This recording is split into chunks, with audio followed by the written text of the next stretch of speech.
Hi, this is Neeraj Chaudhary. Welcome to my YouTube channel. आज इस video के अंदर हम आइडिया वोडाफोन के बारे में बात करेंगे। तो चलिए इस वीडियो को शुरू करते हैं। दोस्तों के सजेशन, टिप्स या फिर यूट्यूब के ऐसे वीडियो जो स्टॉक के नेक्स्ट टारगेट के ऊपर वीडियो बनाते हैं, आप अगर इस बेस के ऊपर आपको इन्वेस्टमेंट कर रहे हो तो बहुत ही गलत है। आप ऑलवेज लॉस मेकिंग करोगे।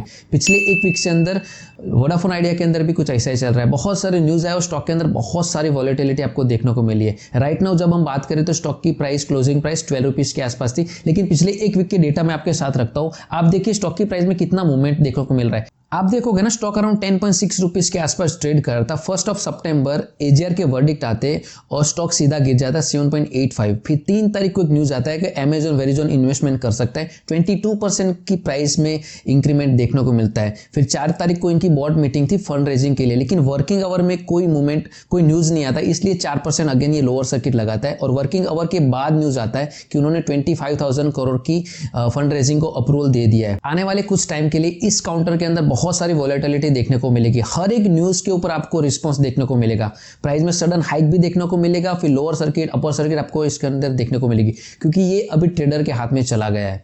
ये अमेजॉन वेरिजॉन की जो न्यूज आई थी और 22% का हाइक देखने को मिला था प्राइस के अंदर। अभी वोडाफोन ने क्लैरिफाई किया है कि हमारे पास ऐसा कोई ऑफर नहीं है। ऑफिशियली उन्होंने कंफर्मेशन दिया है और ये न्यूज गलत है, ऐसा उन्होंने बताया। यहाँ पे मैं एक चीज क्लैरिफाई करना चाहूंगा कि ये जो कॉर्पोरेट हाउस रहते हैं ना, उनके पास जब कोई ऑफर आता है, डिस्कशन के अंदर होता है, तो वो मार्केट के अंदर अनाउंस नहीं करते। जब कुछ फर्म बन जाता है उसके बाद वो अनाउंस करते हैं मार्केट के अंदर।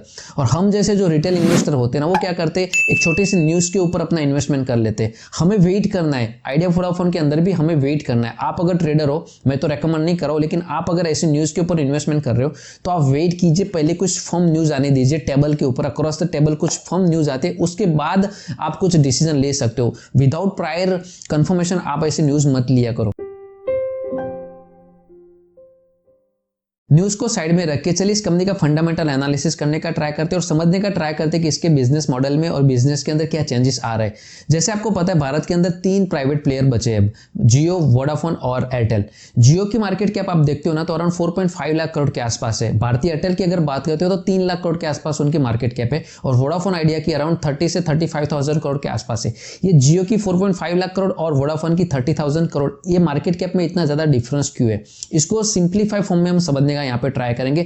हम यहाँ पे कोई कॉम्प्लेक्स रेशियो या फिर फाइनेंशियल रेशियो के बारे में बात नहीं करेंगे। एक रिटेल इन्वेस्टर को एक कॉमन लैंग्वेज में बात करेंगे और बिजनेस को समझने का ट्राई करेंगे। चलिए शुरुआत करते हैं शेयर होल्डिंग पैटर्न से। मैं इसके डेटा आपके साथ शेयर करता हूं। आप देखिए जून 19 से जून 2020 FII की आप होल्डिंग देखिए, अराउंड 16% के आसपास FII की होल्डिंग हुआ करती थी। वो कंटिन्यूसली डिक्रीज हो रही है और अभी राइट नाउ आप देख रहे हो ना, अराउंड 7% के आसपास वो आ गई है। डोमेस्टिक इंस्टीट्यूशन इन्वेस्टर DII की आप होल्डिंग देखिए, अराउंड 7.15 हुआ करती थी। उन्होंने भी कंटिन्यूसली अपना स्टेक कम किया। राइट नाउ उनका स्टेक है 3.6.3%।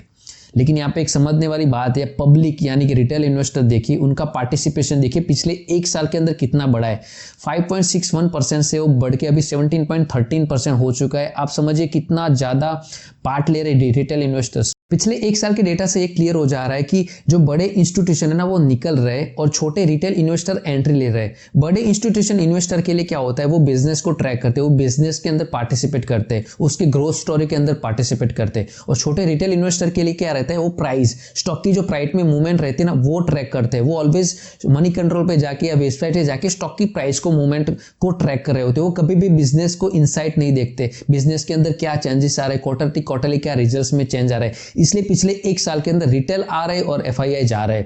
अब टेलीकॉम बिजनेस को समझने का ट्राई करते हैं। 2 ही चीजें है, आप अगर ये 2 चीजों को समझ लेते हो, उसके मॉनिटर करते हो ना, तो आधे से ज्यादा बिजनेस आपको समझ में आ जाता है। नंबर 1 होता है इसके सब्सक्राइबर। आपके पास कितने सब्सक्राइबर है, ओवरऑल कितने सब्सक्राइबर है, और क्वार्टर टू क्वार्टर आप अपने कितने सब्सक्राइबर बढ़ाते जा रहे हो। और नंबर 2 होता है ARPU, यानी कि एवरेज रेवेन्यू पर यूजर। आपके पास जितने भी सब्सक्राइबर है, वहां से आपके पास कितने रेवेन्यू आता है। ये 2 चीजों को आगे के सेक्शन में हम समझने का ट्राई करेंगे। मार्च 2020 तक के आप अगर डेटा देखते हो तो जियो के पास अराउंड 34% मार्केट है, एयरटेल के पास 28%, वोडाफोन आइडिया के पास 28% और BSNL के पास अराउंड 10% मार्केट कैप है।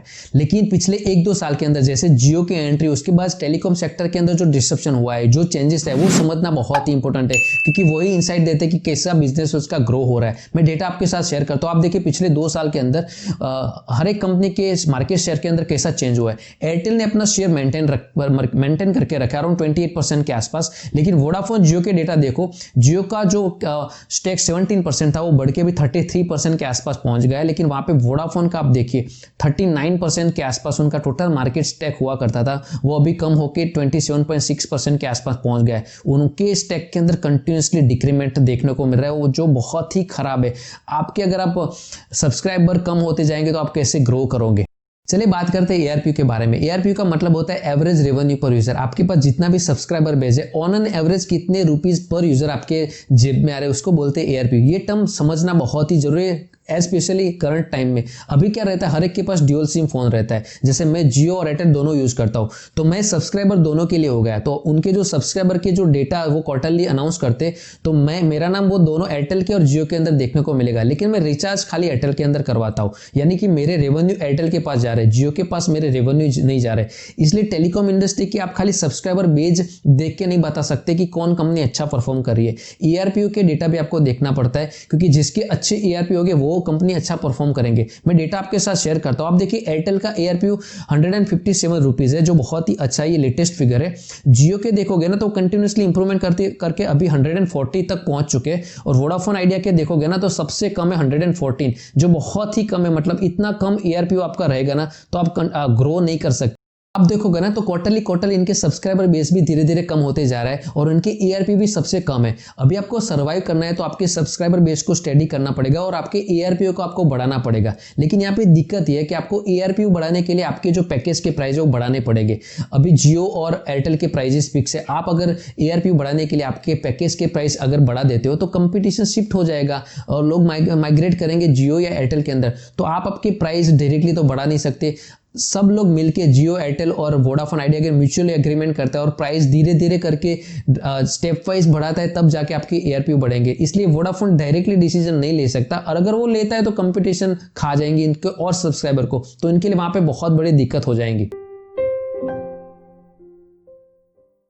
चलिए बात करते हैं कंपनी के फाइनेंशियल के बारे में। पिछले 1-2 साल के अंदर जो बिजनेस में चेंज है, उसके सब्सक्राइबर जो कम है और ARPU जो सबसे लो है, उसके क्या इंप्लीकेशन हुए उसके फिगर्स के ऊपर। पिछले 12 क्वार्टर के डेटा मैं आपके साथ शेयर करता हूं। आप देखिए हर एक क्वार्टर के अंदर उन्होंने लॉस अनाउंस किया। पिछले 12 क्वार्टर के अंदर 1 जून 2018 को छोड़ के हर एक क्वार्टर के अंदर इन्होंने लॉस अनाउंस किया है। और लास्ट क्वार्टर जून 2020 के अंदर उन्होंने 25,000 करोड़ का लॉस अनाउंस किया है, जो इंडियन हिस्ट्री के अंदर अब तक का सबसे हाईएस्ट लॉस है। दूसरे डेटा मैं आपके साथ शेयर करता हूँ। यहाँ पे आप एक देखिए पिछले कुछ सालों में उनकी इंटरेस्ट फिगर कैसे बढ़ रही है। अराउंड 2018 के अंदर 4,800 करोड़, फिर 2019 के अंदर 9,500 करोड़, फिर 2020 के अंदर अराउंड 15,000 करोड़, 15,000 करोड़ वो इंटरेस्ट पे कर रहे हैं, जो बहुत ही ज्यादा है। क्योंकि उनके पास अराउंड 1.18 लाख करोड़ का टोटल डेप्ट है, जिसके अंदर स्पेक्ट्रम पेमेंट ऑब्लिगेशन जो गवर्नमेंट को उनको देने, वो फिगर्स भी इसके अंदर ऐड है। आपके पास इतना ज्यादा अगर डेट रहेगा तो आप डेफिनेटली सर्वाइव करना बहुत ही मुश्किल हो जाएगा यहाँ पे, क्योंकि आप जो प्रॉफिट कर रहे हो, आपके रेवेन्यू जो आ रहे हैं वो इंटरेस्ट के अंदर ही चले जा रहा है। मतलब आपके अमाउंट तो वहां पे फिक्स है, आपकी टोटल प्रॉफिट खाली इंटरेस्ट के अंदर जा रहे हैं। तो वहां पे कंपनी को सर्वाइव का बहुत बड़ा इश्यू होने वाला है। यहाँ कंपनी के पास ऑलरेडी बहुत सारा डेट है और अगेन वो कंपटीशन में रिलायंस के साथ, मोटापे के साथ, तो वहां पे ऑलरेडी कंपटीशन टाइट है। इनके सब्सक्राइबर कंटिन्यूसली कम होते जा रहे हैं। और ऐसी बीच एक न्यूज आता है सुप्रीम कोर्ट से, AGR के वर्डिक्ट आते हैं। जिन लोगों को पता है नहीं AGR के वर्डिक्ट के बारे में, अराउंड 50,000 करोड़ के आसपास फिगर है जो आइडिया वोडाफोन को अभी गवर्नमेंट को देनी पड़ेगी। वो पहले वो 20 साल का एक्सटेंशन मांग रहे थे, लेकिन सुप्रीम कोर्ट ने अभी उसको 10 साल बोल दिया है। और उसमें से 10% अपफ्रंटली आपको देने मार्च 2021 तक, यानी कि 50,000 करोड़ में से 5,000 करोड़ आपको अपफ्रंटली देने गवर्नमेंट को, और उसके बाद हर साल आपको 8% इंटरेस्ट के हिसाब से आपको इंस्टॉलमेंट में देना है। मतलब तो अभी क्या होगा, एक टाइप का लोन भी वोडाफोन के ऊपर आ गया जो आपको देना है। आपके मतलब रेवेन्यू धीरे धीरे कम होते जा रहे हैं, वहां पे आपके प्रॉफिट मार्जिन धीरे धीरे कम होते जा रहे हैं, और वहां के ऊपर आपको एक और इंस्टॉलमेंट आपके ऊपर फिक्स लग गया जो आपको देना ही देना है। तो कंपनी के लिए सर्वाइवल के बहुत सारे इश्यू आने वाले आगे के टाइम में। चलिए बात करते हैं मेरे ओपिनियन की, क्या इस कंपनी के अंदर मैं पैसा डालूंगा। मैं इस कंपनी के अंदर इन्वेस्टमेंट नहीं करूंगा, और इसका रीजन है ये book the intelligent investor bye Benjamin Graham. इस बुक जिन लोगों ने पढ़ी हुई उन लोगों को पता है। इस बुक के अंदर इन्होंने एक डेफिनेशन दी है इन्वेस्टमेंट के बारे में। इन्वेस्टमेंट किसको बोलते हैं, आपकी जो कैपिटल आप इन्वेस्टमेंट करते हो ना, वहां पे उसकी सेफ्टी रहनी चाहिए। वो बढ़े नहीं तो चलेगा, लेकिन वो कम नहीं होनी चाहिए। और सेकंड थिंग, वहां से आपको एडिक्वेट रिटर्न मिलना चाहिए। राइट नाउ वोडाफोन आइडिया जिस स्टेज पे खड़ा है, टोटली स्पेकुलेशन है, टोटली आप जिसको आम नॉर्मल लैंग्वेज में सट्टेबाजी बोलते हो। हर एक न्यूज़ के ऊपर आपको वॉलेटिलिटी देखने को मिल रही है, उसके फंडामेंटल चेंज नहीं हो रहे, लेकिन वहां पे आपको वॉलेटिलिटी दिख रही है, तो जो आपको completely as a investor avoid करनी चाहिए। आप अगर ट्रेडर हो, डे ट्रेडिंग करते हो, इंट्राडे ट्रेडिंग करते हो तो आप वो कर सकते हो, अदरवाइज इन्वेस्टिंग के लिए ये स्टॉक कंप्लीटली आपको अवॉइड करना चाहिए। सेकंड थिंग, इसके पास इतना ज्यादा डेट है, उसके सब्सक्राइबर कंटिन्यूसली कम होते जा रहे हैं, मतलब बिजनेस में कोई अच्छा आपको दिख ही नहीं रहा है, तो इसको मतलब क्यों इन्वेस्टमेंट करें। मार्केट के अंदर बहुत सारी ऐसी कंपनी है जो आपको अच्छे ग्रोथ देखने को मिल रहा है, जैसे स्पेशलिटी केमिकल हो गई, फाइनेंशियल कुछ कंपनीज हो गई, आपको फार्मा के अंदर, आईटी के अंदर बहुत सारी अच्छी अच्छी कंपनी मिलेगी जो आपको 15% 20% के आपको ग्रोथ वहां पे देखने को मिल रही है। और इस कंपनी सर्वाइवल के लिए वो ट्राई कर रही है। अभी जो फंड रेजिंग की इनकी एक्टिविटी चल रही है वो उसके एग्जिस्टेंस के लिए, उसके सर्वाइवर के लिए। अभी इस कंपनी को सर्वाइवर के लिए बाहर से पैसे चाहिए, मतलब तो डेफिनेटली इसको अवॉइड करना चाहिए, क्योंकि सर्वाइवल का ही क्वेश्चन है, तो ग्रोथ कहां से आपको देखने को मिलने वाली है। तो मैं इसको डेफिनेटली अवॉइड करूंगा। से ये खेल फिर से शुरू हो जाएगा, फिर से अपर सर्किट, लोअर सर्किट, तो इससे दुखी मत होइए। मनी कंट्रोल पे जाके अगर प्राइस देखते हो बढ़ गया या गिर गया तो इसको छोड़ दीजिए। एक अच्छी कंपनी, ग्रोथ प्रोस्पेक्टिव वाली कंपनी के अंदर इन्वेस्टमेंट करिए और सेफ रहिए और अच्छा एडुकेट रिटर्न कमाइए। आई होप ये वीडियो आपको अच्छा लगा होगा। और नेक्स्ट वीडियो आप कौन सी कंपनी में बनाना चाहते हो, या इस वीडियो के रिलेटेड या इस कंपनी के रिलेटेड भी कोई क्वेश्चन है, आप नीचे कॉमेंट सेक्शन में पूछ सकते हो। Thank you so much for watching.